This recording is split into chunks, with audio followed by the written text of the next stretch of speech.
Coming up on 5 Minute News.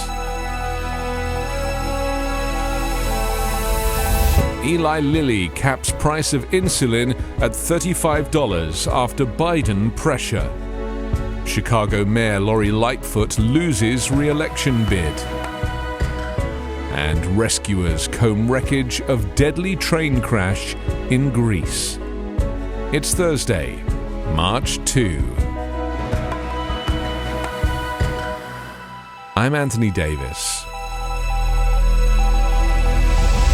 Drug maker Eli Lilly caved to pressure from the White House and will cut prices for some older insulins later this year and immediately expand a cap on costs insured patients pay to fill prescriptions.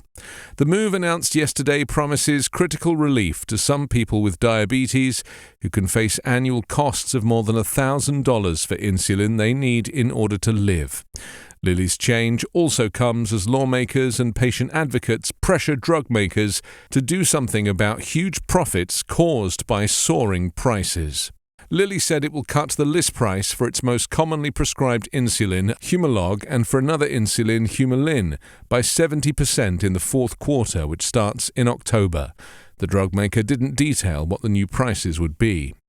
List prices are what a drug maker initially sets for a product and what people who have no insurance or plans with high deductibles are sometimes stuck paying.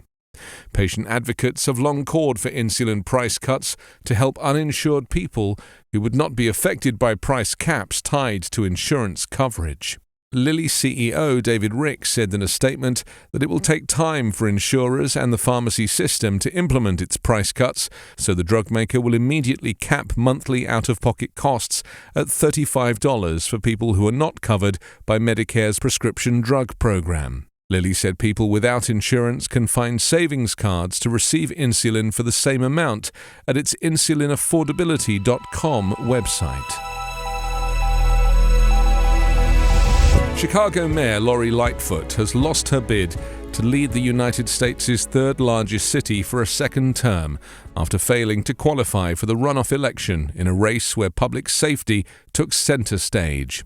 Lightfoot came in third in the mayoral election on Tuesday behind Paul Vallas, a former school CEO, and Brandon Johnson, a Cook County commissioner, becoming the first Chicago mayor to lose re-election since 1983. Lightfoot's loss signals growing discontent in U.S. cities where crime rates rose and housing became more expensive amid growing economic hardship and inflation after the COVID-19 pandemic. As none of the candidates cleared 50% of the votes in a crowded field of contenders on Tuesday, Vallas and Johnson will face off in a runoff election in April. Lightfoot made history 4 years ago when she became the first black woman and openly gay person to lead the city of 2.7 million people.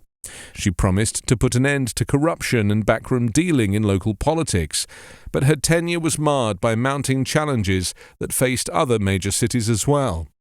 Crime rates, already an issue in Chicago, went up during the COVID-19 pandemic. Right-wing politicians often cite gun violence in Chicago, a Democratic stronghold, as a symbol of what they see as the failure of liberal politics. Although Vallas and Johnson identify as Democrats and the race is nonpartisan, many Republicans on Tuesday celebrated Lightfoot's loss.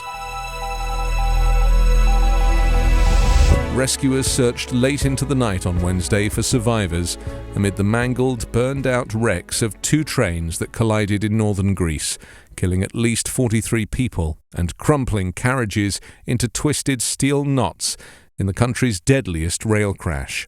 The impact just before midnight on Tuesday threw some passengers into ceilings and out of the windows.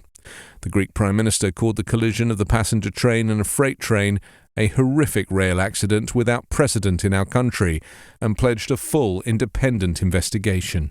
He said it appeared the crash was mainly due to a tragic human error, but did not elaborate.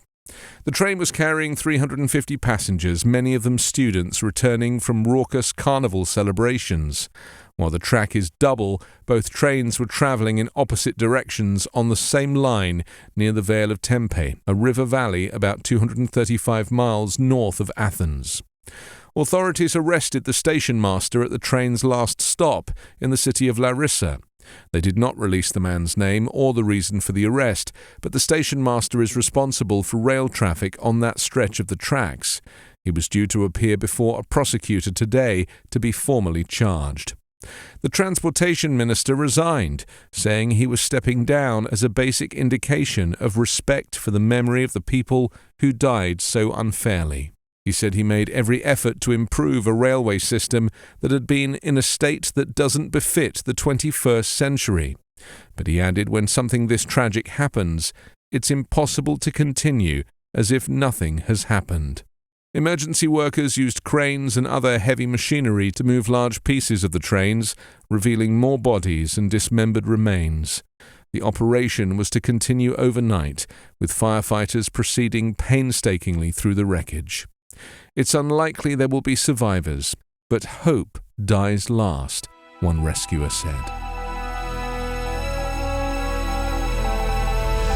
You can subscribe to the 5-Minute News Patreon for bonus videos, commentary, and more. Go to patreon.com/5minutenews.